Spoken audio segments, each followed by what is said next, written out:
Hello, Lim Otokera nga pala. So, ang gagawin pa lang natin ngayon ay Volvo S40. Paano tanggalin yung front bumper? So, bago ang lahat kabayan, huwag kalimutan mag-subscribe at i-click ang notification bell for more car body tutorial and tips kabayan. At paki-follow na din po yung Facebook page natin kabayan ha. Maraming salamat po sa suporta kabayan.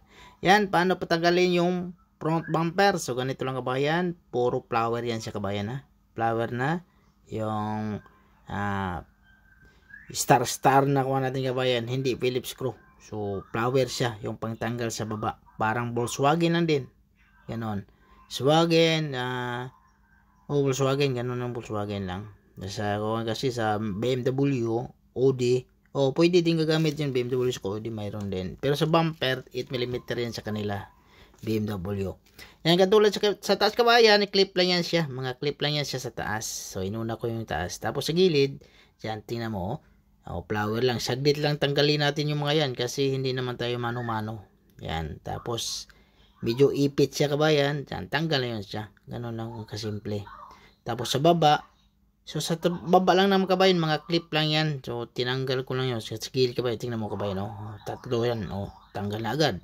Tapos ikwatin mo, medyo matibay yung gilid kasi talagang saktong-insakto siya. Kaya medyo matibay siya talaga kabayan, nakasit. Tapos sa baba naman kabayan, may tinanggal akong flower din. Tapos nakaklip lang yan siya.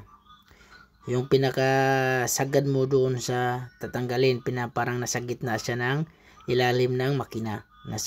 Mayroon nakaklip lang yan siya dyan. Tapos yun lang, tatlong clip lang siya, tapos natanggal na yan siya. Tapos mayroon pala yan siyang kuhan kabayan ha, water washer sa headlight. Pero walang problema yan, tanggal na yan, kasama na yan sa bumper.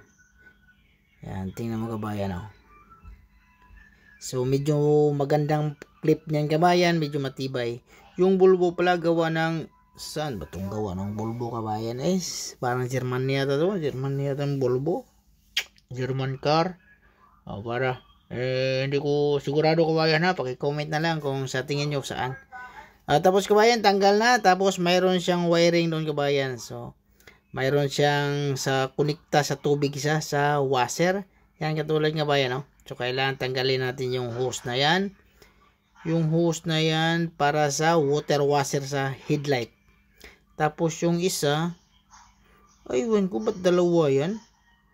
Dalawang water washer siya Hindi ko ma-explain kabayan, basta dalawa siya nakakonekta. Ibig sabihin yung na yan kabayan, yung windshield washer dyan, nakakonekta lahat yan. Pero iba-iba yung use niya doon. Dyan lang kukuha yung supply sa tubig. Ba't kayo dalawang connection yun? Ba't kaya? Hindi ko rin masagot sa ngayon kabayan kung bakit kaya dalawa yung tinanggal ko doon. Dalawa kasi tinanggal ko doon kabayan na headlight lang naman yan Tapos yung kabayan, nakabit ko na pala lahat yung kabayan. Yan, nakabit ko na. So, okay yung. Titingnan natin yung hood mamaya. Isasarado natin kung okay ba. Pero okay yung kuha naman ba yan? Yung problema yan, yung grill yan Pinalitan natin ng grill yan. Grill, saka yung pang lower. Mayroon tayong pinilitan na lower. Kabayan, maraming salamat kabayan. At huwag kalimutan mo subscribe kabayan. God bless po sa lahat kabayan.